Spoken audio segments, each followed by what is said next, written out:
Kitab 1 Samuel.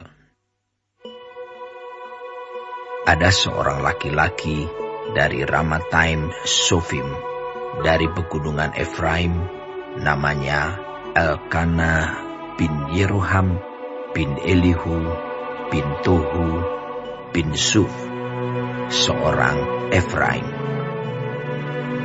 Orang ini mempunyai 2 istri, yang seorang bernama Hana dan yang lain bernama Penina. Penina mempunyai anak, tetapi Hana tidak. Orang itu dari tahun ke tahun pergi meninggalkan kotanya untuk sujud menyembah dan mempersembahkan korban kepada Tuhan semesta alam di Silo. Di sana yang menjadi imam Tuhan ialah kedua anak Eli, Hofni dan Pinehas. Pada hari Elkana mempersembahkan korban, diberikannya kepada Penina istrinya, dan kepada semua anaknya yang laki-laki dan perempuan masing-masing sebagian. Meskipun ia mengasihi Hana, ia memberikan kepada Hana hanya 1 bagian, sebab Tuhan telah menutup kandungannya. Tetapi madunya selalu menyakiti hatinya, supaya ia gusar, karena Tuhan telah menutup kandungannya. Demikianlah terjadi dari tahun ke tahun. Setiap kali Hana pergi ke rumah Tuhan, Penina menyakiti hati Hana, sehingga ia menangis dan tidak mau makan. Lalu Elkana, suaminya, berkata kepadanya, Hana, mengapa engkau menangis? Dan mengapa engkau tidak mau makan? Mengapa hatimu sedih? Bukankah aku lebih berharga bagimu daripada 10 anak laki-laki? Pada suatu kali, setelah mereka habis makan dan minum di Silo, berdirilah Hana, sedang Imam Eli duduk di kursi dekat tiang pintu bait suci Tuhan. Dan dengan hati pedih, ia berdoa kepada Tuhan sambil menangis tersedu-sedu. Kemudian bernazarlah ia, katanya, Tuhan semesta alam, jika sungguh-sungguh engkau memerhatikan sengsara hamba-Mu ini dan mengingat kepadaku dan tidak melupakan hamba-Mu ini, tetapi memberikan kepada hamba-Mu ini seorang anak laki-laki, maka aku akan memberikan dia kepada Tuhan untuk seumur hidupnya. Dan pisau cukur tidak akan menyentuh kepalanya. Ketika perempuan itu terus-menerus berdoa di hadapan Tuhan, maka Eli mengamat-amati mulut perempuan itu. Dan karena Hana berkata-kata dalam hatinya, dan hanya bibirnya saja bergerak-gerak, tetapi suaranya tidak kedengaran, maka Eli menyangka perempuan itu mabuk. Lalu kata Eli kepadanya, Berapa lama lagi engkau berlaku sebagai orang mabuk? Lepaskanlah dirimu daripada mabukmu. Tetapi Hana menjawab, Bukan, tuanku. Aku seorang perempuan yang sangat bersusah hati. Anggur ataupun minuman yang memabukkan tidak ku minum, melainkan aku mencurahkan isi hatiku di hadapan Tuhan. Janganlah anggap hamba-Mu ini seorang perempuan dursila. Sebab karena besarnya cemas dan sakit hati, aku berbicara demikian lama. Jawab Eli, Pergilah dengan selamat, dan Allah Israel akan memberikan kepadamu apa yang engkau minta daripadanya. Sesudah itu berkatalah perempuan itu, Biarlah hamba-Mu ini mendapat belas kasihan daripada-Mu. Lalu keluarlah perempuan itu, ia mau makan, dan mukanya tidak muram lagi. Keesokan harinya, bangunlah mereka itu pagi-pagi, lalu sujud menyembah di hadapan Tuhan. Kemudian pulanglah mereka ke rumahnya di Rama. Ketika Elkana bersetubuh dengan Hana, istrinya, Tuhan ingat kepadanya. Maka setahun kemudian mengandunglah Hana dan melahirkan seorang anak laki-laki. Ia menamai anak itu Samuel, sebab katanya, Aku telah memintanya daripada Tuhan. Elkana laki-laki itu pergi dengan seisi rumahnya mempersembahkan korban sembelihan tahunan dan korban nasarnya kepada Tuhan. Tetapi Hana tidak ikut pergi, sebab katanya kepada suaminya, Nanti apabila anak itu cerai susu, aku akan mengantarkan dia, maka ia akan menghadap kehadirat Tuhan dan tinggal di sana seumur hidupnya. Kemudian Elkana, suaminya itu, berkata kepadanya, Perbuatlah apa yang kau pandang baik. Tinggallah sampai engkau menyapi dia. Hanya Tuhan kiranya menepati janjinya. Jadi tinggallah perempuan itu dan menyusui anaknya sampai disapihnya. Setelah perempuan itu menyapih anaknya, dibawanyalah dia dengan seekor lembu jantan yang berumur 3 tahun, 1 efa tepung dan sebuyung anggur. Lalu diantarkannya ke dalam rumah Tuhan di Silo. Waktu itu masih kecil betul kanak-kanak itu. Setelah mereka menyembelih lembu, mereka mengantarkan kanak-kanak itu kepada Eli. Lalu kata perempuan itu, Mohon bicara tuanku. Demi tuanku hidup, akulah perempuan yang dahulu berdiri di sini, dekat tuanku, untuk berdoa kepada Tuhan. Untuk mendapat anak inilah aku berdoa, dan Tuhan telah memberikan kepadaku apa yang ku minta daripadanya. Maka aku pun menyerahkannya kepada Tuhan.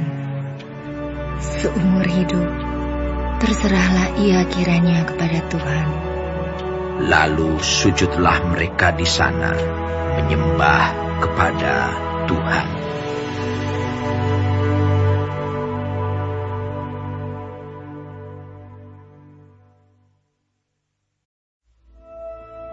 Lalu berdoalah Hana, katanya, Hatiku bersukaria karena Tuhan. Tanduk kekuatanku ditinggikan oleh Tuhan. Mulutku mencemoohkan musuhku, sebab aku bersuka cita karena pertolongan-Mu. Tidak ada yang kudus seperti Tuhan, sebab tidak ada yang lain kecuali Engkau, dan tidak ada gunung batu seperti Allah kita. Janganlah kamu selalu berkata sombong. Janganlah caci maki keluar dari mulutmu. Karena Tuhan itu Allah yang Maha Tahu, dan oleh Dia perbuatan-perbuatan diuji. Busur pada pahlawan telah patah, tetapi orang-orang yang terhuyung-huyung, pinggangnya berikatkan kekuatan. Siapa yang kenyang dahulu, sekarang menyewakan dirinya karena makanan. Tetapi orang yang lapar dahulu, sekarang boleh beristirahat. Bahkan orang yang mandul melahirkan 7 anak, tetapi orang yang banyak anaknya menjadi layu. Tuhan mematikan dan menghidupkan.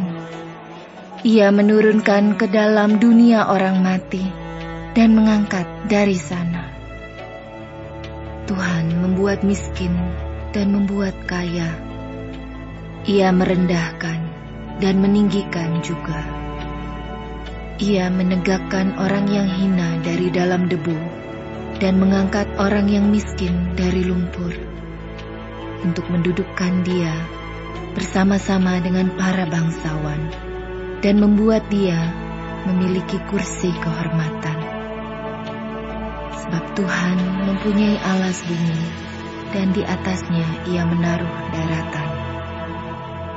Langkah kaki orang-orang yang dikasihinya dilindunginya, tetapi orang-orang fasik akan mati binasa dalam kegelapan, sebab bukan oleh karena kekuatannya sendiri seorang berkuasa.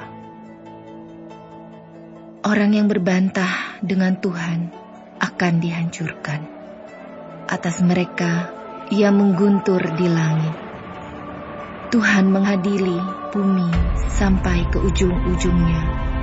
Ia memberi kekuatan kepada raja yang diangkatnya dan meninggikan tanduk kekuatan orang yang diurapinya. Lalu pulanglah Elkana ke Rama, tetapi anak itu menjadi pelayan Tuhan di bawah pengawasan Imam Eli.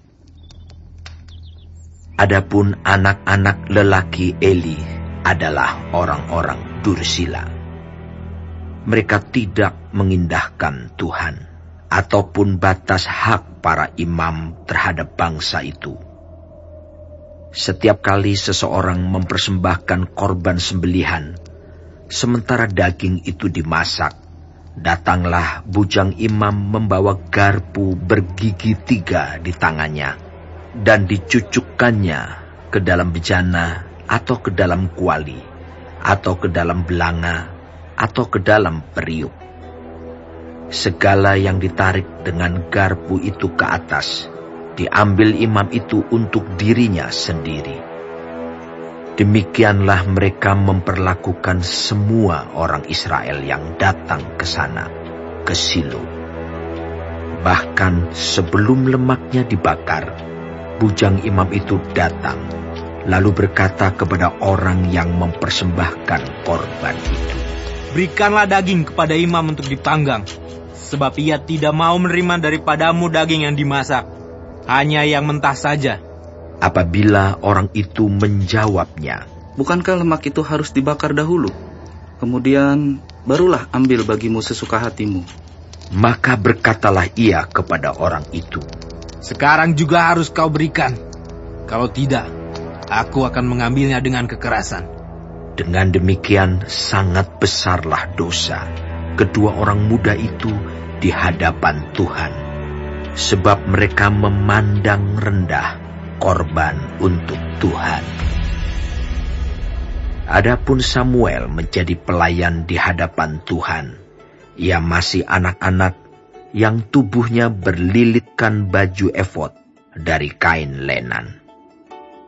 Setiap tahun ibunya membuatkan dia jubah kecil dan membawa jubah itu kepadanya apabila ia bersama-sama suaminya pergi mempersembahkan korban sembelihan tahunan.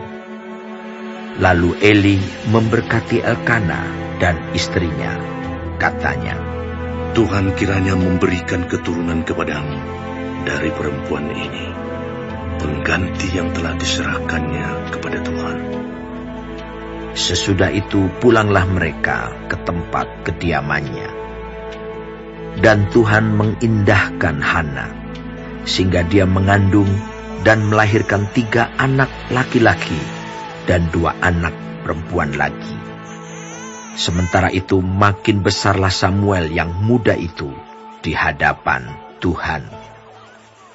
Eli telah sangat tua. Apabila didengarnya segala sesuatu yang dilakukan anak-anaknya terhadap semua orang Israel, dan bahwa mereka itu tidur dengan perempuan-perempuan yang melayani di depan pintu kemah pertemuan, berkatalah ia kepada mereka, "Mengapa kamu melakukan hal-hal yang begitu? Sehingga ku dengar dari segenap bangsa ini tentang perbuatan-perbuatanmu yang jahat itu. Janganlah begitu, anak-anakku. Bukan kabar baik yang ku dengar itu, bahwa kamu menyebabkan umat Tuhan melakukan pelanggaran. Jika seseorang berdosa terhadap seorang yang lain, maka Allah yang akan mengadili. Tetapi jika seseorang berdosa terhadap Tuhan, siapakah yang menjadi perantara baginya?" Tetapi tidaklah didengarkan mereka perkataan ayahnya itu, sebab Tuhan hendak mematikan mereka. Tetapi Samuel yang muda itu semakin besar dan semakin disukai, baik di hadapan Tuhan maupun di hadapan manusia. Seorang abdi Allah datang kepada Eli dan berkata kepadanya, "Beginilah firman Tuhan, bukankah dengan nyata aku menyatakan diriku kepada nenek moyangmu, ketika mereka masih di Mesir dan takluk kepada keturunan Firaun? Dan aku telah memilihnya dari segala suku Israel menjadi imam bagiku, supaya ia mempersembahkan korban di atas mezbahku, membakar ukupan dan memakai baju efod di hadapanku. Kepada kaummu telah kuserahkan segala korban api-apian orang Israel. Mengapa engkau memandang dengan loba kepada korban sembelihanku dan korban sajianku yang telah kuperintahkan? Dan mengapa engkau menghormati anak-anakmu lebih daripadaku, sambil kamu menggemukkan dirimu dengan bagian yang terbaik dari setiap korban sajian umatku Israel? Sebab itu, demikianlah firman Tuhan Allah Israel. Sesungguhnya aku telah berjanji, keluargamu dan kaummu akan hidup di hadapanku selamanya.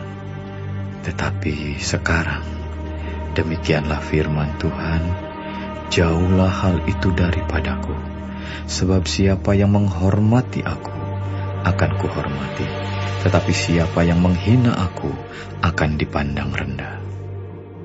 Sesungguhnya akan datang waktunya bahwa aku akan mematahkan tangan kekuatanmu dan tangan kekuatan kaummu, sehingga tidak ada seorang kakek dalam keluargamu. Maka engkau akan memandang dengan mata bermusuhan kepada segala kebaikan yang akan kulakukan kepada Israel. Dan dalam keluargamu takkan ada seorang kakek untuk selamanya. Tetapi seorang daripadamu yang tidak kulenyapkan dari lingkungan mezbahku akan membuat matamu rusak dan jiwamu merana. Segala tambahan keluargamu akan mati oleh pedang lawan. Inilah yang akan menjadi tanda bagimu, yakni apa yang akan terjadi kepada kedua anakmu itu, Hofni dan Pinehas.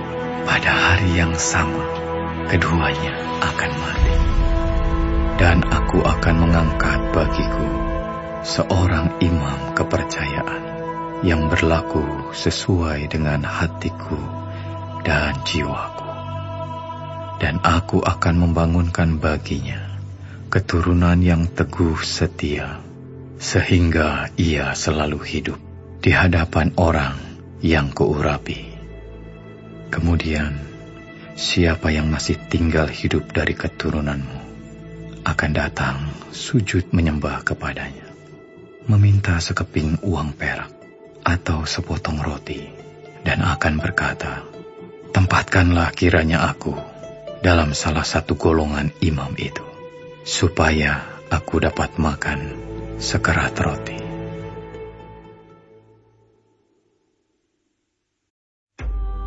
Samuel yang muda itu menjadi pelayan Tuhan di bawah pengawasan Eli. Pada masa itu, firman Tuhan jarang, penglihatan pun tidak sering. Pada suatu hari, Eli, yang matanya mulai kabur dan tidak dapat melihat dengan baik, sedang berbaring di tempat tidurnya. Lampu rumah Allah belum lagi padam. Samuel telah tidur di dalam bait suci Tuhan, tempat tabut Allah. Lalu Tuhan memanggil, Samuel, Samuel. Dan ia menjawab, Iya, Bapa. Lalu berlarilah ia kepada Eli, serta katanya, Ya, Bapa. Bukankah Bapak memanggil aku? Tetapi Eli berkata, Aku tidak memanggil. Tidurlah kembali. Lalu pergilah ia tidur. Dan Tuhan memanggil Samuel sekali lagi.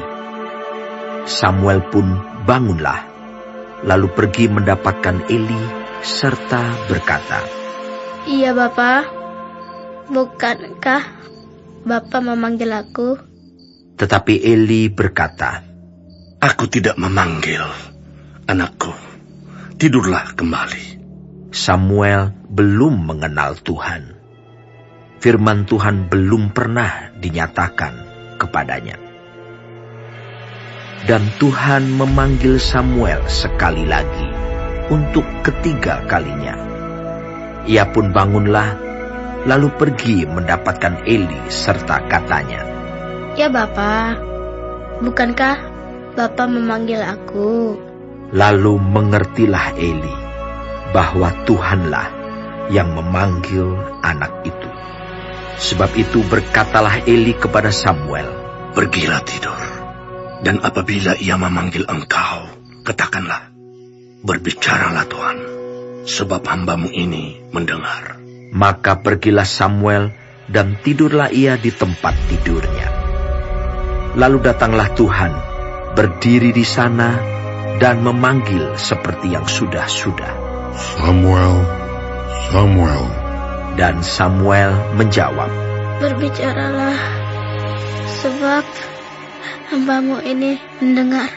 Lalu berfirmanlah Tuhan kepada Samuel, Ketahuilah, aku akan melakukan sesuatu di Israel, sehingga setiap orang yang mendengarnya akan bising kedua telinganya. Pada waktu itu, aku akan menepati kepada Eli segala yang telah kufirmankan tentang keluarganya dari mula sampai akhir.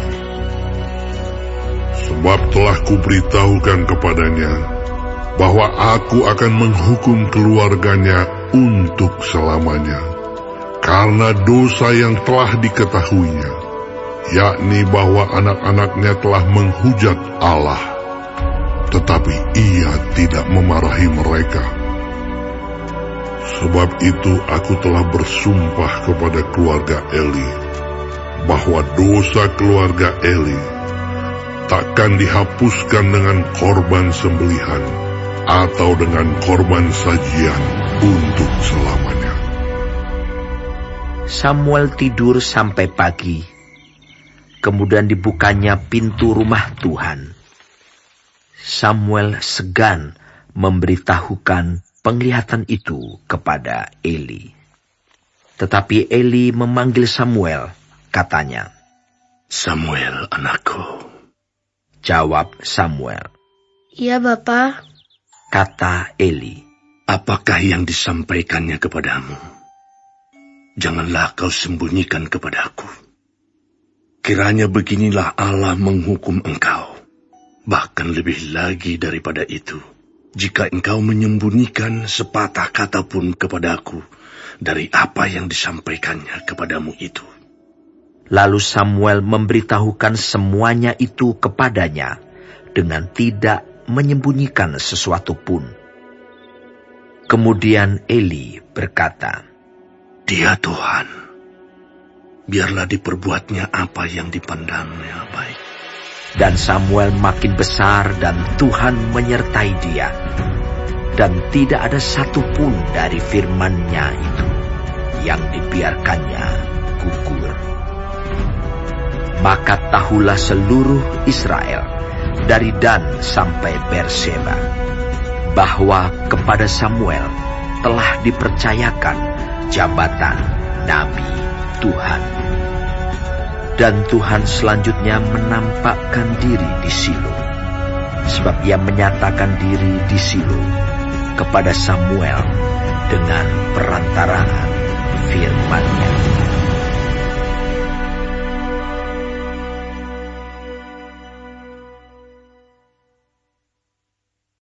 Bagi warga sorga yang mau dapat pemberitahuan video terbaru, silahkan klik subscribe dan paling penting jangan lupa untuk klik aktifkan loncengnya ya. Warga sorga terkasih, tolong bantu beri saya semangat upload video baru dengan kasih like ya. Ayo warga sorga menjadi berkat bagi orang lain dengan membagikan video ini ya. Tuhan Yesus Kristus memberkati kita warga sorga. Amin.